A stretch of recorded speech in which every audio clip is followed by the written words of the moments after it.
Thank you.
Thank you.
Some people, they might be joking with his name. Shout the name of Jesus like thunder. The problem that came, why of God swallowed them up?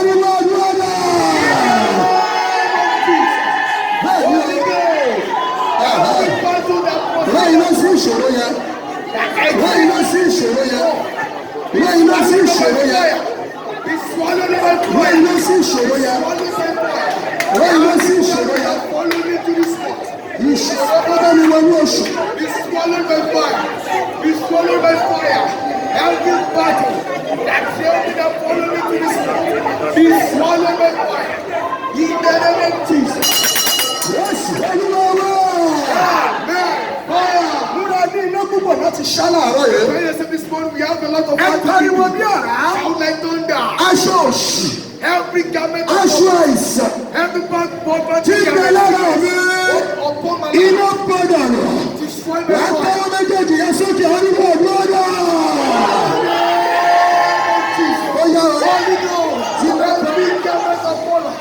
Every garment of sickness,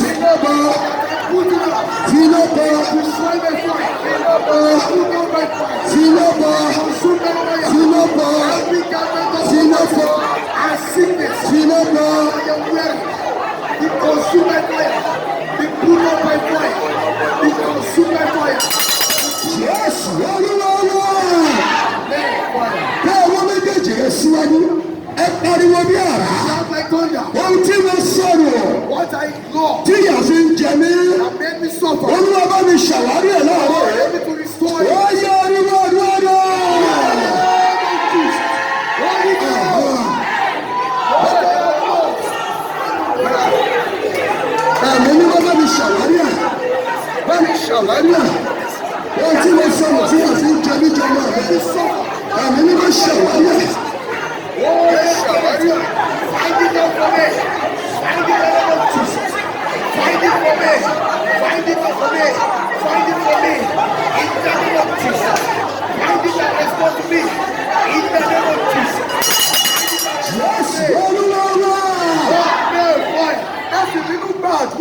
Pray this prayer with holy rock. The endless door. Shut against me.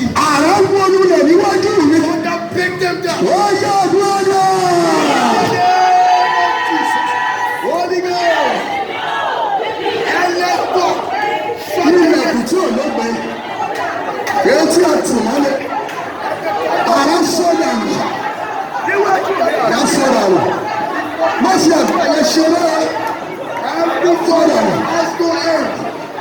Shut against my destiny. Shut against my life. Break down my thunder. Break down my thunder. Break down my thunder. Give something to your power.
Every bed of death. Tí ọ̀rọ̀ sí mi lóṣù rẹ̀. Assign against me this one. Padà lọ síbi tó ti wá. Ó yẹ àdúrà dáa.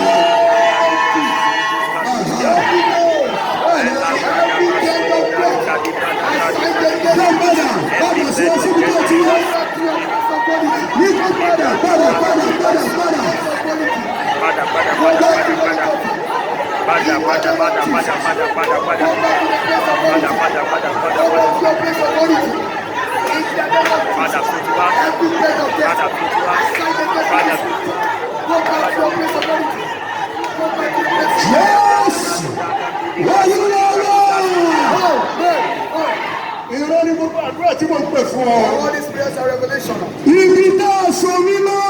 They have been tamed. Iná lọ tú mi sílẹ̀. Ó yẹ àdúrà dáa. Holy Ghost, wherever we change, wherever we down, wherever we down, fire lose me, fire lose me. Let the fire Tú mi sílẹ̀. lose me, lose me. Iná tú mi sílẹ̀.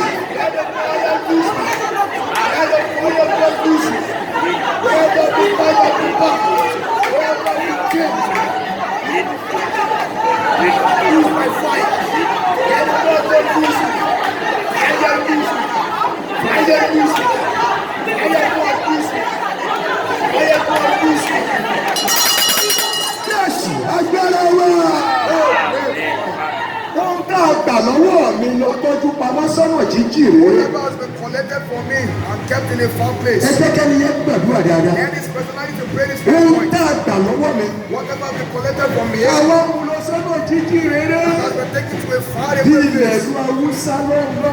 In the land of the Hausa. Bàbá pariwo. Ọwọ́ Olúwa. Hand of the Lord. Ṣàwárí ẹ̀kọ́ ìgbà padà sómi. Find it out for me. Ó yẹ Olúwa lọ́dọ̀.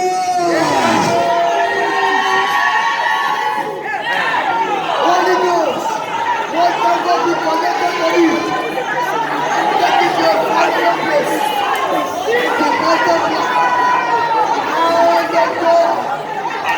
Mighty hand of the Lord.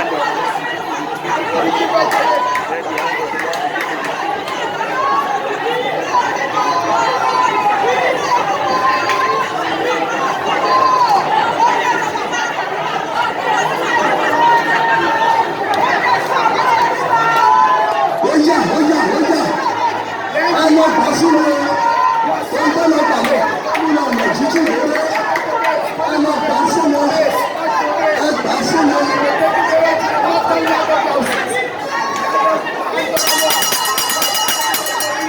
Ọwọ́ méjèèjì ẹ sókè kókó rẹ̀ náà gbọ́. Èrè ayé mi jáde. Èrè ayé mi jáde.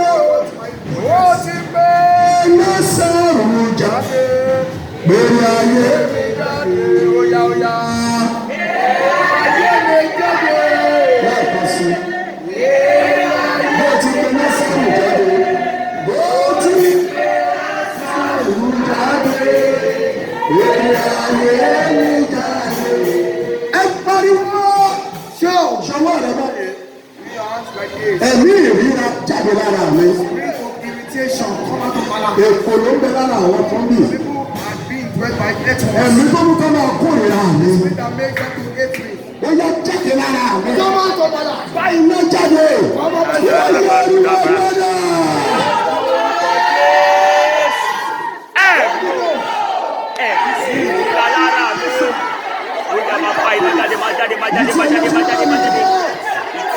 Oya majadi majai no jadi nana me.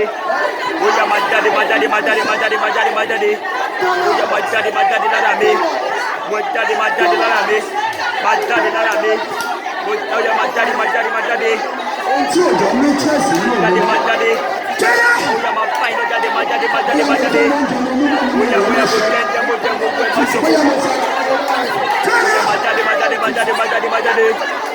Oya majai no jadi majai no jadi majai no jadi. Oya majai no jadi majai no jadi.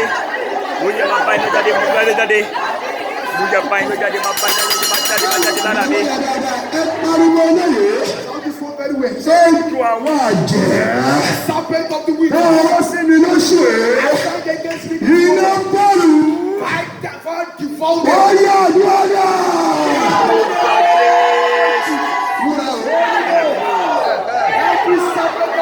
Ejò àwọn àjẹ́. Ọwọ́ sí mi lóṣù. Iná bọ́ọ̀lù ẹ̀. Iná sí mi.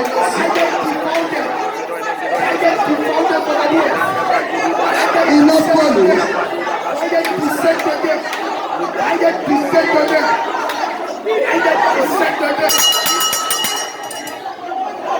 Wàá máa tẹ̀ mọ́lẹ̀. Mo tẹ̀ ẹ́ mọ́lẹ̀. Àkékè àwọn àjẹ́. Every scorpion of the witches Sáárọ̀ sí mi. assigned against me. Mo tẹ̀ ẹ́ mọ́lẹ̀. I trample it on Àkékè àwọn àjẹ́. every scorpions of the witches. Àkékè ilé bàbá mi. Scorpion of my father's house. Àkékè ilé ìyá mi. Scorpion of my father's house. Sáárọ̀ sí mi lọ sí iṣẹ́ mi. Assigned against me. Mo tẹ̀ ẹ́ mọ́lẹ̀ lónìí. Ó yá àdúrà náà. Ó jẹ́ tẹ̀ mọ́lẹ̀ lọ́dọ̀.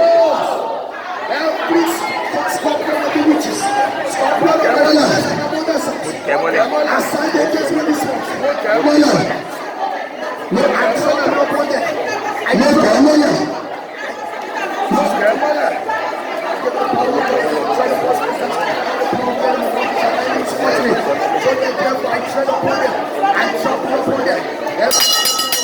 Ẹ pariwo lé dáadáa. This one very well. Ìgbẹ́ tàbí ìtọ̀ ènìyàn. The feces on the excreta of an animal or a human. Èyí tí wọ́n fi parí iṣẹ́ lórí èmi lóṣù. I was used to complete even assignment against me. You will shout. Padà. Come on. Padà. Come on. Padà síbi tó ti wá. Ó yá àdúrà náà.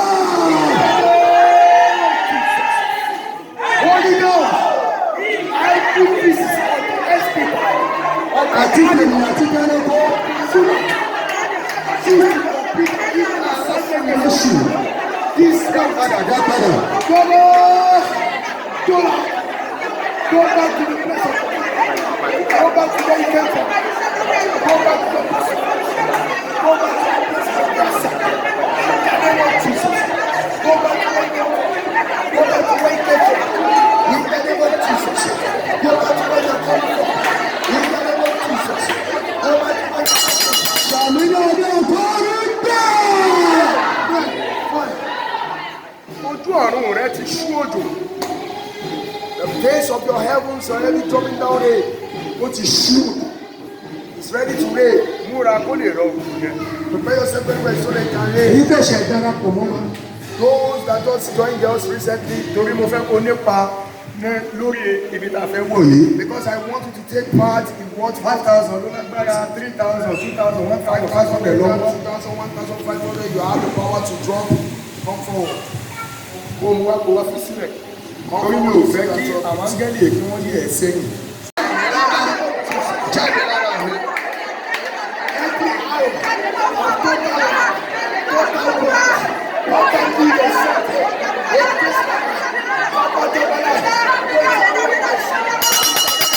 Àwọn méjèèjì ẹ síwájú. Ẹ kébí àrá.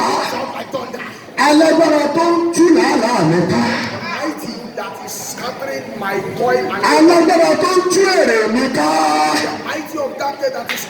Wàá ké mọ ní o. Ṣòfò lóṣù yìí. Àdúrà náà.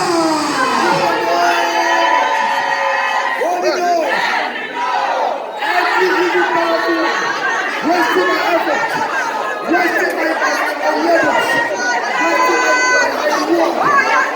wasting this much, wasted this much, wasted this much, wasted this much. In the name of Jesus, wasted this much.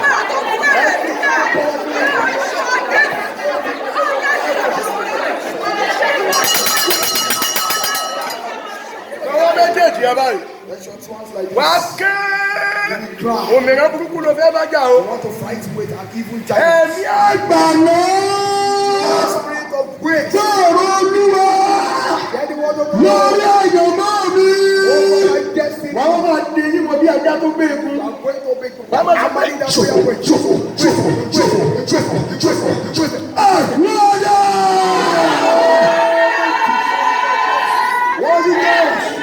Ẹ̀mí àgbàlọ́.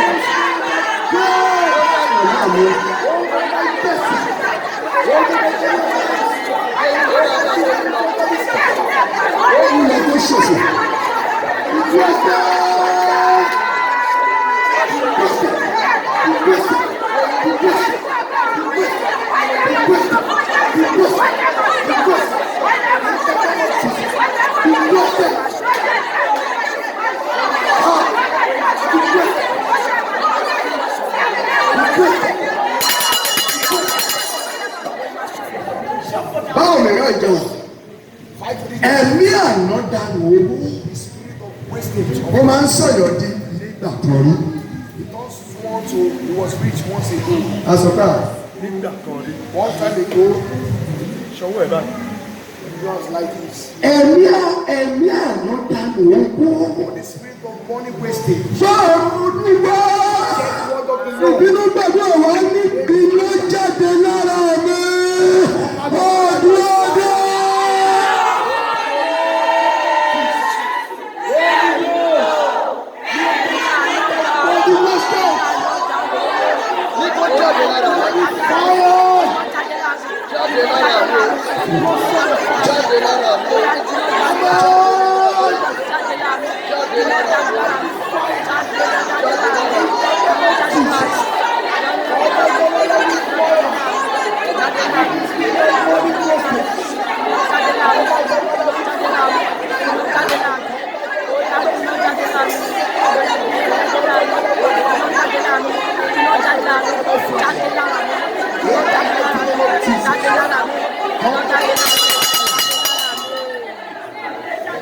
Dúró bí àmì báyìí.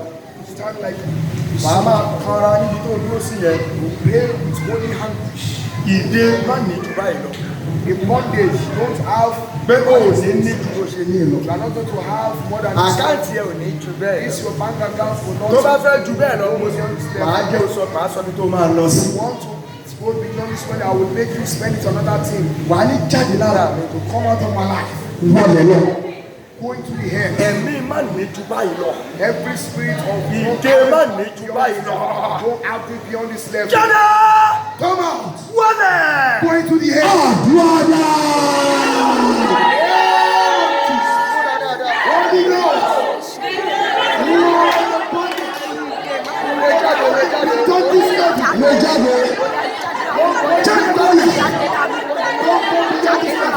Don't out the door.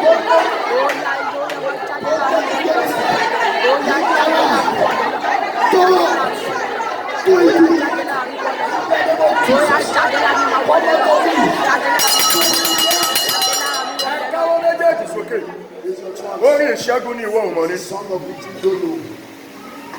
Mi ò rí rí ẹ sọ̀rọ̀, mi ò gbọ́ rí.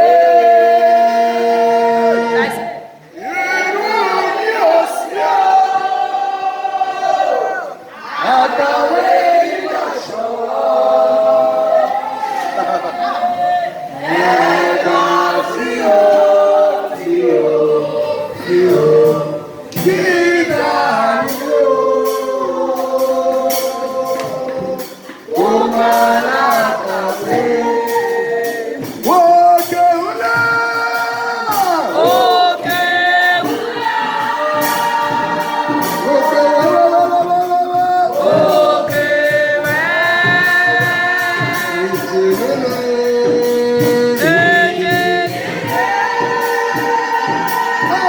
Ó lè dúró níwájú rẹ̀. Ọlọ́run mi, ẹ ṣe tóbi tó.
agbára yín sọ wípé èmi yóò gbé ọba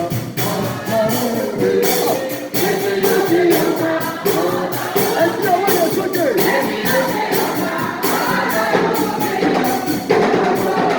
Ariwo náà kejì.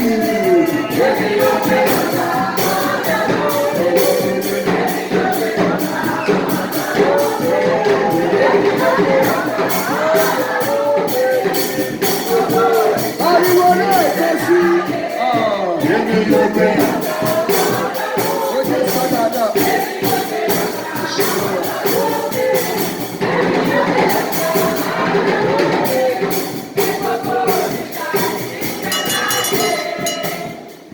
ṣe díẹ̀ ní ẹmú sílẹ̀ kì í ṣe gbogbo ọ̀dà person gbà lọ́tà àrẹ kúrò mọ̀. That your enemy must know.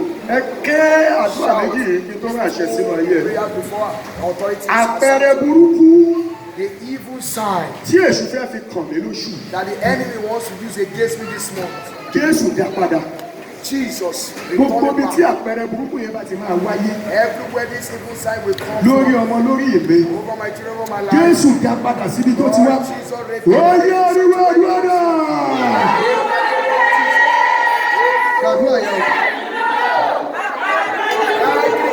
Tí èṣù fẹ́ fi kàn mí lóṣù.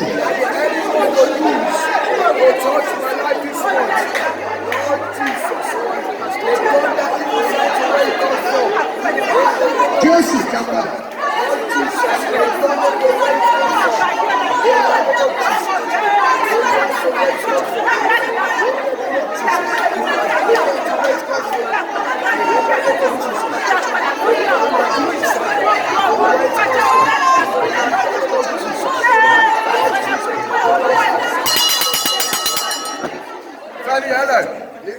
Ìṣẹ́jú kan àbọ̀ tó kù ìmúra dáadáa. Wàá kọ̀ kọ́ ní ẹbí ológun ni o. You will sing this prayer point. Èèwọ̀ mi ni èmi ò fẹ́. Èèwọ̀ mi ni èmi ò fẹ́ o. Ẹjọ́ jẹun tán ká tó sọ fún. Òkú ọmọ rẹ̀ ń bẹ ní gbàgede. Èèwọ̀ mi ni èmi ò fẹ́. Ó yá. Èèwọ̀ mi ni èmi ò fẹ́. Èèwọ̀ mi ni èmi ò fẹ́. Ẹjọ́ tán ká tó sọ fún. Òkú ọmọ rẹ̀ ń bẹ ní gbàgede. Èèwọ̀ mi ni èmi ò fẹ́. Èèwọ̀ mi ni èmi ò fẹ́ o. Èèwọ̀ mi ni èmi ò fẹ́ o. Ẹjọ́ tán ká tó sọ fún. Òkú ọmọ rẹ̀ ń bẹ ní gbàgede. Èèwọ̀ mi ni èmi ò fẹ́ o.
bá ti kọ̀ láyé máa kọ̀ lọ́rùn fún ọ. Whatever you have rejected in this world, you will reject it with Wọ́n ká ààrẹ sókè. Àdúrà kan tó kù rèé tó ń ràṣẹ. Ẹ ké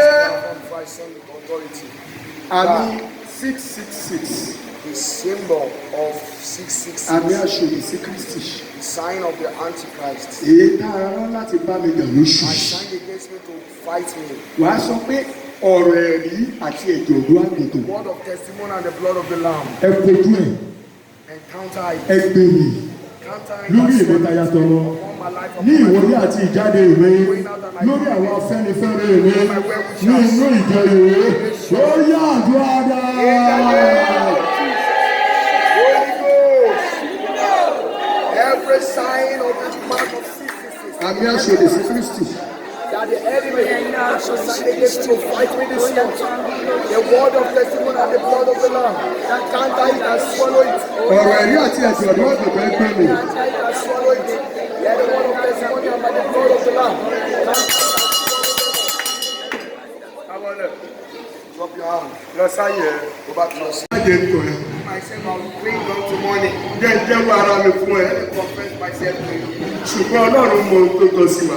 God knows what we need actually. Owó dà. Money is actually Wàá good. lówó ṣùgbọ́n àwọn tó fẹ́ pa ẹ́ lòun kò yé. We actually have money in life, but those people that want to kill you, they are around you. Ìṣẹ́jú mẹ́ta sígbà táwọn ẹ̀kú ọ̀fà tó ń bọ̀. 3 to 5 minutes from the time behind, look at the arrow that is Yóò wáyé kọ́kọ́ tiẹ̀ béèrè ààbò náà. First of all, ask for protection. So bẹ́ẹ̀ ni àwa òbí sí àwa ọmọ. That is how we have to our children. Pé àkùkọ báyìí ló tọ́ sọ́mọ mi. That is what is needed for our Àwọn children. akọ́ṣẹ́ sí àwọn tó bá kọ́ṣẹ́. Those apprentices to their boss. Wọ́n mọ ibi tó ti máa kọ́kọ́ bẹ̀rẹ̀ iṣẹ́ fún wọn. They know where they will start teaching them. Èyí tẹ́ bá lọ kọ́ télọ̀. Those people that make Ẹ̀rí pé tàbí ó máa dàbí pé kí ọ̀gá dìde lórí máṣíìnì kẹ́tí tí ayé máa tẹ máṣíìnì. at first it will be as if the boss will come. Ṣùgbọ́n ọ̀ ní kọ́kọ́ bẹ̀rẹ̀ láti bẹ̀ fún yín. Press the machine. Wọ́n lè kọ́kọ́ ní kẹ́ máa lọ gé pépà. But they will tell you to go and start to. Wọ́n á ní kó lọ fún ra pépà wá tó bá ń bọ̀ ní ẹ̀. They will tell you that go and buy paper. Wọ́n lè kọ́kọ́ máa rán ẹ ní òwú. Sometimes they can be sending you Mo máa ní varieties of threads. èrò iṣẹ́ òwú ni mo wá rà bí. That is it thread I came to buy Tó bá here. àwọn tó máa kọ́ mọ́ṣẹ́ mi. Those are the type of things that you will learn. Bí ìyá Sábẹ̀ ṣe wà yìí sí. As mommy Samuel Tó bá ní fún wa kọ́ ṣe ń jẹ lọ́wọ́ say you wọn. want to go and learn how to cook Ṣé for mo fẹ́ her. àwọn ọbẹ̀ kan wà tí àwọn tó kù náà ṣe táwọn èèyàn wọ́n ṣe? Know that there are some Bí àwọn varieties of ọbẹ̀ sauce. ẹ̀wà àgbọ̀nyìn wọn yẹn ṣé wọ́n fẹ́ kí n ṣe? Ìwọ tó mọ̀ ẹ̀wà àgbọ̀nyìn sè lọ́wọ́ sókè. Ṣẹ́rí báyìí, èèyàn kan. Wọ́n mi ò fẹ́ yà àgbọ̀nyìn lẹ́yìn yìí. Ẹ̀yin tó mọ̀ ẹ̀wà àgbọ̀nyìn ó lè dín ọbẹ̀ yẹn. Ṣẹ́rí báyìí, èèyàn kan lè rí èèyàn kan. Wọ́n ti gbọ́dọ̀ tó gbòòrò. O ti gbọ́dọ̀ tó gbòòrò. O ti gbé bẹ̀rẹ̀ àrùn tí tó fi mọ̀ sí ìnìyẹn. Tó o bá tó wá kọ́ṣẹ́ yẹn lọ́wọ́ wọn. Want to come and learn this type Wọ́n ò of ní bí ọbẹ̀ yẹn fún epo lọ sí. They will not give you that soup to go and cook. Wọ́n ṣe ṣe kọ́ ní kò dúró. They might tell you to stand Sábà beside ò them báwọ̀ ṣe ń ṣe. and begin. Torí tó bá gbé fún ẹ, ọbẹ̀ àgbọ̀nyìn lè dọ̀bì àmàlà mú ẹ lọ. Because if they give you agboyin soup that gone to Amala. Wà á gbọ́ pé ibi tó ti ń rò lọ́wọ́ báyìí. Ó kàn máa di ọbẹ̀ àmàlà mú ẹ lọ́wọ́ ní. Kí ló dé kí ni? Kí ló ní àkókò ilé wa lọ́kàn ní ilé ní o? Just see that at the. Àwọn ọ̀nà fi ṣíbí yẹn lé ẹ lọ́wọ́ I láíláí. will not give you this spoon. Ó lè tó lẹ́nu oṣù méjì. It can be after 2 Lọ́kọ̀ wá sọ hours. pé yà lọ try ẹ̀ o. So that tells you to go and try it. Torí ó níbi tí wọ́n ti máa bẹ̀rẹ̀. Because there is a level at which they will start. Tó jẹ̀ gbúdọ̀ mọ̀ dáadáa. And you must know very well. So bẹ́ẹ̀ náà ni ẹni tó lọ kọ́ṣẹ́ lọ́dọ̀ ẹni tó kọ́ lọ́wọ́ rẹ̀. That is how it is for an apprentice. Ṣé bá rí àwọn tó ń ṣe arẹ́sì yẹn náà? For those who are fighting Wọ́n máa ń wrestling, kọ́ṣẹ́ yẹn ni. they also train. Ẹ bá rí àwọn tó ń gbá bọ́ọ̀lù wọn kọ́ ni. Those footballers, they also train. Àwọn asáré gbagi náà wọ́n ń kọ́ náà. Those athletes, or they also Bẹ́ẹ̀ train. náà Ọlọ́run ṣe ń kọ́ èmi àtẹ̀yìn. That's how God also teaches us. Torí ibi tó mú ẹ lọ, ó máa mú ẹ débẹ̀ o. Because when He's taking you, He will take you Ṣùgbọ́n there. ó ń kó ẹ láwọn ìwà àti ìṣe kan. He's teaching you Ó some má ways dàbí and pé characters Ọlọ́run bá and gbé habits. owó yẹn fún ẹ ní bíi 5 years ago, ó ní sin Ọlọ́run mọ́. Because God has given you that money 5 years ago, you will not have been Irú bó ṣe ṣe serving ń wá ṣọ́ọ̀ṣì tí ó ṣe kó má wá ṣọ́ọ̀ṣì mọ́. as you are still serving God till now. You Wàá might ti wà not ní kílọ̀bù báyìí, wàá ti máa jó ijó tàpásókè súfèé. you might have been in club by now and begin to dance. Wàá ti máa da owó sókè báyìí. Pouring money Ṣùgbọ́n there, Ọlọ́run kún ẹ. but God is teaching you. So nínú ìrìn àjò ẹ ló ti máa mọ̀ pé tí n bá lówó kò nǹkan báyìí mo lè fowó ṣe. So in this journey of life, we know that yes, if I have this money, this what gbogbo àwọn nǹkan tí ò wá sí ẹ lọ́kàn tẹ́lẹ̀ á máa wá sí ẹ lọ́kàn kówó yẹn tó dé ìgbà tó bá wá dé wàá mọ ibi tó máa da owó yẹn sí. things that have not been coming to your mind before, when the money comes, you know where you spend the money wisely. ẹnìkan gbàdúrà. Somebody that prayed the Lord, ọlọ́run wá rán ẹnìkan sí láti ṣàánú ẹ̀. and the Lord sent somebody to him to ó gbéṣẹ́ fún un. him. nínú iṣẹ́ yẹn wá rí 3 million. Out of the business he was giving, he saw the gain of 3 million. ẹ gbọ́ tó kọ́kọ́ lọ ṣe. Hear what he went down. ó kọ́kọ́ lọ sí boutique. He went first to boutique. ó ná 800,000 sílẹ̀. He spent about 800,000 pé òun naira. fẹ́ ṣéǹjì wardrobe. I want to change this wardrobe. lẹ́yìn ó pe àwọn ọ̀rẹ́ wọn gbórí wọlé. After that, he called for his friend. wọ́n mú champagne. Who spent that and began to waste. ìgbà tó wá bọ́ 1.8. After you spend the money to about 1.8 wọ́n lọ ra mọ́tò tó gbẹ. òkú bẹ̀ tó gbẹ. òun ló lọ ra. Let them buy it. owó tí a kó 200,000 ní fi yẹn sí báyìí. 200,000. He saved so it back. ó bá ti wọ àdúrà lọ. He now entered into prayer. títí di bá ṣe ń sọ yìí kò rí 3 million mímọ́. Till now, as we are speaking, he has not seen another 3 million. torí pé iye rẹ̀ ò ṣí. Because his understanding is not equal. ó yẹ kó dà sórí business. He was supposed to invest in a business. kí ìyá máa pọ̀ owó fún mi. So that that will be multiplying. ó máa increase. ó máa increase. To be increasing. ṣùgbọ́n kò ṣe gbùlà. But he just did it in an explosive nínú spirit. 3 million ló ń ṣe shopping 800,000. Out of 3 million, he went down to 800,000. ìyá bí èso ń gbọ́ ló ń ṣe shopping 800,000. ọkọ̀ mi kọ̀ mọ ẹ̀mí ìmọ̀ ní ẹ̀mọ́. ó máa kó tó wà lọ́kàn ẹ̀ lọ́dọ̀ ń sọ jáde yẹn. pé dáàdì ẹ̀yẹn jẹ́ kówó yẹn dé tán. Let that money come. àwọn gèlè kan wà tí mo rí lórí Some 8 years and máa fi já gbogbo kọ́tì ìṣọ́ọ̀ṣì yìí dá. remove the curtain of the church away. kì í ṣe bó ṣe yẹ kó ṣe nìyẹn. Not how you are supposed to do a it. fẹ́ lọ gbàdúrà ẹ̀yọ́ ọmọ ọlọ́run. ọlọ́run ń gbáradì fún ẹ. Lord is preparing you. àlárẹ̀rẹ̀ yẹn máa ṣe. That good and great ìsọtẹ́lẹ̀ yẹn máa ṣe. èrò rere yẹn máa ṣe. ṣùgbọ́n ń gbáradì fún ọ. torí pé kò má bàa lówó tọkọ wọn máa sọ pé màá dájú eléyìí àdájú eléyìí ọlọ́run ò fẹ́ lówó kò lè máa dájú èèyàn. So that he will not give you that money finish and begin to use to inflict ẹ̀ẹ́dẹ́gbẹ̀rún pain on some sọ̀tún people. ó ti ṣe nǹkan tí ò dáa fáwọn kan náà. Because you have also done some things that are not good for some people. ọlọ́run fún ẹ lówó kò lè ṣàánú àwọn kan. God has given the money so that you can pity people. jíjẹ lórí ẹsẹ̀. Rise on your feet. àdúrà àkọ́kọ́ rẹ̀ First prayer point is this. olúwa tí ká mú fún mi. Lord, prepare for me once ẹgbẹ́ again. ọ̀pẹ́ lómi ti sá kúrò níbi tọ́lọ́run ti ń múra fún. See that some people have gone away from where God is training ẹ̀rọ them. yóò ti ẹ̀sà kó ó ní ọlọ́run kúrò ní. Some people they don't even run away. eléyìí ti lẹ́jọ́ omi òfẹ́ mọ́ mi òfẹ́ mọ́ máa múra fún mi. tí ò bá dẹ̀ múra fún ọ̀fà lè pa ọ́. And God does not prepare for such a person. The arrow can penetrate. olúwa padà wá túra mú fún mi. God come back to prepare lórí ọmọ mi padà wá túra mú fún mi. over my children. Come and lórí ọkọ mi padà wá túra mú fún mi. over my life. Come and prepare me. lórí ìwà mi yẹn padà wá túra mú fún mi. Behavior, come and prepare ó yá àdúrà dáa. in the name of Jesus. Holy Ghost. Oh God, padà wá túra mú fún mi. come back and prepare me once again. In the name of Jesus. God, come back and prepare me. In the Be a sanctuary,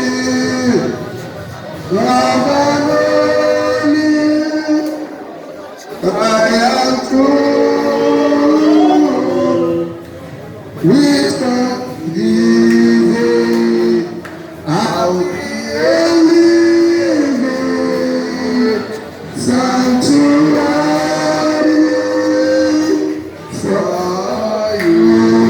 Olúwa wá túra mú fún mi. God, prepare for me once again. Mo ti ṣetán. I am ready. Mo ti rí àwọn kùdìẹ̀kùdìẹ̀ mi Some mistakes and errors lórí àwọn ọmọ mi, over my lórí children, ọkọ mi, over my husband, lórí iṣẹ́ mi, lórí ara mi fúnra mi. my life, my Padà wá túra mú fún mi. spiritual life, my Christian Padà wá túra mú fún mi. dimension of my Mo ti life. ṣetán Ọlọ́run. God, I'm ready. Lórí àwọn ọmọ mi mo ṣetán. God, prepare me Lórí ara mi mo ṣetán. my life. Lórí ọjà mi mo ṣetán. In the name of Jesus. Wá túra mú fún mi. Wá túra mú fún mi. Wá túra mú fún mi. Come and prepare for me once again. Lord, come back. I am ready. Come and prepare for me once again. In every presence of my life. Over my Father. Come and prepare for me once again. In the name of Jesus. Come Gbàdúrà yẹn dáadáa, ìwọ ni gbàdúrà yẹn tó lé o. in the name of Jesus. Wherever I've sent O you, nílò ìtura ní I Ọlọ́run. have gone away from your training ground. Father, Lord, I come back. I am prepared. prepare. Lord, I'm ready. Come and prepare for me once again. In the name of Jesus. Come back today. Come and prepare for me once again. In the name of Jesus. Come and prepare for me once again. In the name of Jesus. In all areas of my life. Come and prepare for me once again. In the name of Jesus. Come and perfect your preparation for my life. In the name of Jesus. Come and complete your preparation process. Your training progress for my life. In the name of Jesus. Come